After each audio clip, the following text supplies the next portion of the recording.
Hello everyone and welcome back to my channel. So my name's Katie and today I wanted to do a little video just talking about how I rate my books, like the system that I use and also how I track and record my reading.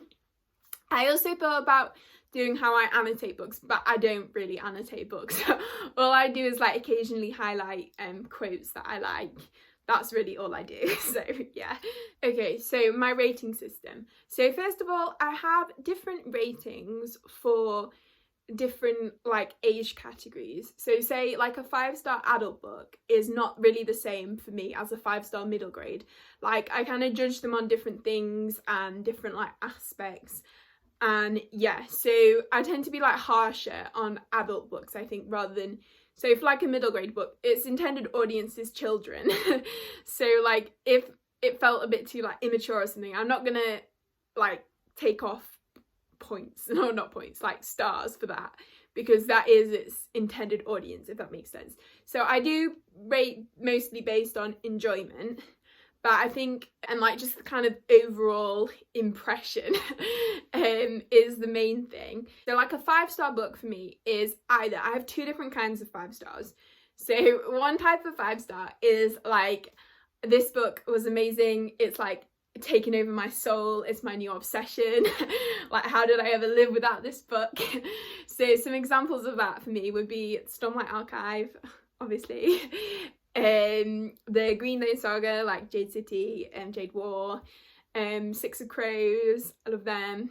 So yeah, so that's the kind of top 5-star favorites. It goes on my favorite shelf on Goodreads.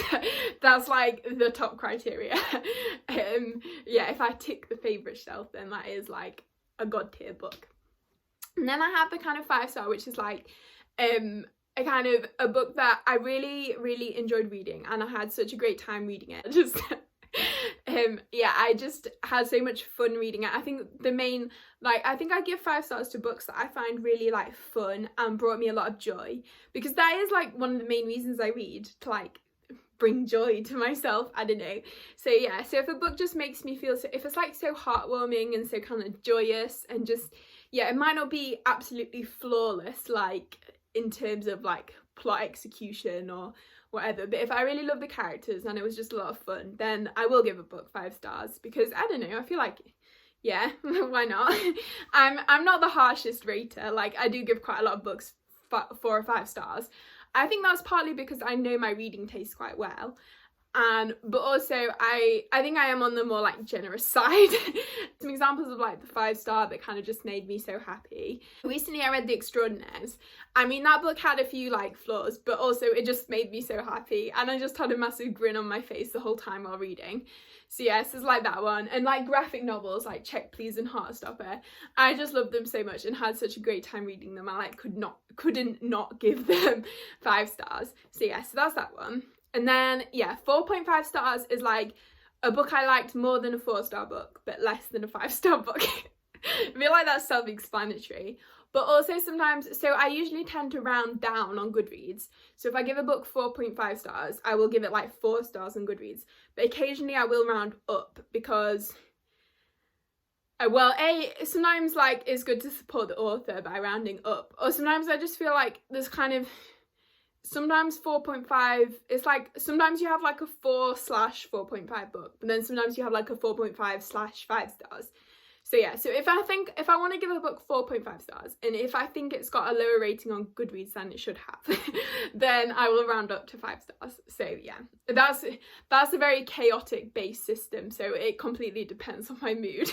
I don't really have a kind of objective, this makes me round it up, this makes me round it down. But I do generally like to round down, because that way I feel it distinguishes between 4.5 and 5 stars. So the books I give 5 stars on Goodreads are actual 5 stars. There are a few exceptions to this, but anyway, yeah, this is getting very rambly. So yeah, I just love numbers. But also the maths nerd in me is here that I round down 0.5, because 0.5 you should really round up, to be mathematically correct, but you know, we'll just overlook that. So yeah. Okay, so then 4 stars is a book I liked and a book I enjoyed and I thought it was really good, and it kind of I really liked the characters, I thought the plot was interesting, but it just didn't have that kind of like 5-star magic. And I would say I probably give like 4 stars is probably the rating I give out like the most. Yeah, so it's just a book that I like enjoyed and I would recommend, and it was definitely worth reading. But usually the thing that like stops me from giving it 5 stars is I just didn't quite love the characters as much as like a 5-star book. So some examples of some 4-star books for me would be, and often actually I have the trend of like giving the first book in a series 4 stars and then all the rest 5 stars, especially if it's a series that I like love. So like the Illuminae files, well, Illuminae was a 4-star book and then Gemini was a 5-star book. I'm realising now that I give out quite a lot of 5 stars. You can't even see it, but it's up here, I promise. A Winter's Promise, I can't be bothered to get down, by Christelle Davos. I gave that one 4 stars and then its sequel 5 stars. Yeah, it's worth reading A Winter's Promise just to get to The Missing of Claire de Lune, because that book is just mwah. Yes, so then I have 3.5 stars, which is like similar to 4.5. It's like not quite a 4-star, but also it's not quite a 3-star. If that makes sense. So yeah, so then 3 stars is books that I thought were okay, and like I'm sort of glad I read them. Like I don't regret my time reading them, but they just weren't really stand out or special. They didn't have like anything I could kind of latch onto, I don't know, to care about. Yeah, they're just kind of like middle of the road books really. And I think for 3 stars, sometimes I would recommend them and sometimes I wouldn't. I think it kind of depends. And I feel like, yeah, usually I will give books lower ratings if like I just don't care about the characters. That's like the main thing. If there's a few like plot holes, I can generally forgive that. But if the plot's like terrible and doesn't really interest me, then yeah, maybe it would get a low rating. But I'm much more of a character-based reader, so yeah. So some examples of a book I gave 3 stars to. So like Her Royal Highness, I gave that one 3.5 stars, and I just felt like that was a little bit kind of surface level. Like I enjoyed it, but I think it could have gone like deeper to just kind of explore the themes a bit more and stuff. So yeah, I feel like it's books that had kind of potential, but they just didn't live up to it, I guess, would be an accurate description. I don't have a lot of books like physically that I give 3 stars to, because I don't know, I tend to only like try and buy books if I like know I'm gonna love them. Or yeah, so yeah. Okay, so then now we're down in the dregs. So I'll go to 1 star first of all, because I don't think I've ever given a book 1 star. But I feel like if I gave a book 1 star, it's like I absolutely hated it, I would like wish this book didn't exist. Yeah, it's just nothing good about it, just throw it out the window. So then 2 stars for me is like I didn't enjoy this book and I would not recommend it, and it was like very meh. But I feel like there are some things that other people would get out of the book. So just because I didn't enjoy a book doesn't mean like you won't enjoy a book. So that's kind of what 2 stars is.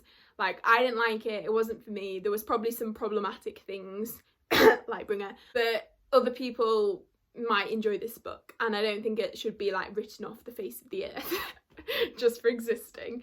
So yeah, so that is my like rating system for books. I don't know if that made any sense to anyone. I'm quite a chaotic rater. Like I think it also a bit depends on my mood. Like sometimes I think I will give a book like 4 stars when on a different day I might have given it 5 stars, or vice versa. But yeah, anyway, so now I'm just gonna share with you some of my little journals which I use to track my reading. So first of all, I have this diary, and I don't know, this wasn't originally intention to be like an actual diary for like planning life, but I mean quarantine happened and there wasn't a lot of there's a check there. Yeah, quarantine happened and there wasn't a lot of stuff. I'll just go back to February, back when I had life. But this I used to when I first started my YouTube channel, I used the like monthly planner to like plan out when I would put my videos, but that was too organised for me. I'm too chaotic, so I gave up on that. I just kind of do whatever I'm feeling that day. So what I use this for is like for the week, I don't know, you probably can't see it. So this is like the weekly planners, and then I just like on the day when I finish a book, I just put a little F and then the name of the book basically. So yeah, so that's what I do for that one. And then I also have this one, which is like, I don't know what I've called it, reading and TV lists. Very exciting name. So then the first thing I have in this one is my like little upcoming releases. I have like the months, so like January, February, March, April, May, June, July, August. Also, I feel like there's a month missing. No. On one of them there's a month missing. Yeah, so this one just has books that are coming out that month. And yeah, I crossed them off when I've read them. And then I have my TBR thing. So this is just like, I just write out books that I want to read and then I cross them off when I've read them. This isn't the most up to date because I have a lot more books that I kind of want to read. So I should do an updated one, but I kind of ran out of space. So yeah. And then I have, yeah, like series that I want to continue that are going on. Series I've completed, and then just write the series name and then all the books in that series. This is up to date up to a few months ago, but I don't think was the last series I've got on here. Yeah, so the last series is the David trilogy, so I finished that in June. So yeah, this is like series that are completely complete. Yeah, for that one. And then what else do I have? A completed series to finish. This one isn't very extensive. I don't really pay much attention to that one. I could definitely add more on there because I do have other series like Faithful and Fallen and stuff. Okay, and then I have audiobooks. What does that say? Yes. So here I have the books I have on Audible. This is not an extensive list because I have more than this. I just ran out of space. And then various other Audible accounts. I have quite a lot of because I keep making like other accounts with free trials. I'm like a free trial junkie. Don't come at me. Yeah, and then I have my script tracker. So these are the books I read each month from Script. And also this is the one where, yeah, July's just missing. It goes from June to August. So yeah, so that's that one. And then, yeah, and then I just have some TV shows. Oh no, I have favourite series. So these are like my all-time favourite series. And I haven't even filled in like the actual names of the series. Just put the series titles. So I do need to finish this off. Yeah, and then I have TV series tracker. I've got Zim and Bait there. I love Dragon Prince. Yeah, so I have series that I want to watch. Completed series. And then my favourite series in the back. And I have my favourite series split into like animated shows. So I have the Holy, it's not the Holy Quad. It's like a trinity but with one extra. So Avatar: The Last Airbender, The Dragon Prince and She-Ra. They're like my top tier shows. And also Legend of Korra, because I actually really like Legend of Korra. I know it has mixed like opinions, but I love it. I love Bolin. And I also really love Korra. And I love Asami. And yeah, and I love Varric and Julie. They're so funny. But yeah, so I do love Korra. And then I have like dramas. And then I also have like comedy / feel good. So yeah. I tend to like lighter TV shows. I don't know. Okay. So then I have this one, which is like my reading bullet journal. 2020 reading journal. So in the start of this one, I have like books read in 2020 and I just draw like the books out and then I colour the book in, like if I've read it, and I have yellow for audiobooks, pink for physical books and green for ebooks. So yeah, so and then just draw some little like decorations, like I've got some little cacti in there, and yeah, so that's that one. And then I have the like top 20 books. So that's top 10 books, yeah, January to June. And then that's be for the second half of the year. And then, yeah, so then I have just a random page of like stickers and stuff. And then I have the like monthly spreads. So I have like the name of the month. That's self-explanatory, I feel like. And then the days of the month. I kind of gave up on doing this later in the year. And then I have the books read that month. And then pages read. I definitely gave up on pages read after January because I just did not keep up with that. Then yeah, a little TBR section, a haul, like books I bought that month, which I kind of given up on this as well because I feel like now I have my videos, so I just use them. But yeah, and then I have a little quotes page, just some of my favourite quotes. And then yeah, I have this to buy list. I only did this for January because I don't know. And then I have my little Frozen quote, and then yeah, just Tangled. And then yeah, I did February, and then this February structure is kind of the structure I stuck with like for the rest of the year. So that's like books read, a little TBR, and then haul. Oh look, I have the Wilts on there. Shocker. Yeah, so that's that one, and then it just kind of carries on that way. Got a little She-Ra thing. March, yeah, books read, TBR, haul. April, Stormlight themed. Yeah, got my little Cosmere symbol thing, books read, TBR, haul. May, that's a to be taught if fortunate quote. And then yeah, at this point you can see I gave up on the like days read thing. And just did a list of books that people bought me for my birthday. Thank you. And yeah, and then it starts to go a bit derailed because I haven't been caught up on it. So yeah, and then at the back I have some readathon spreads. So I have the Owls one, which was in April, and then the Reading Rush, which was just happened in July. So yes, so that is everything. I hope you enjoyed this video, maybe. I always think it's interesting to know how other people rate books and how other people track their reading.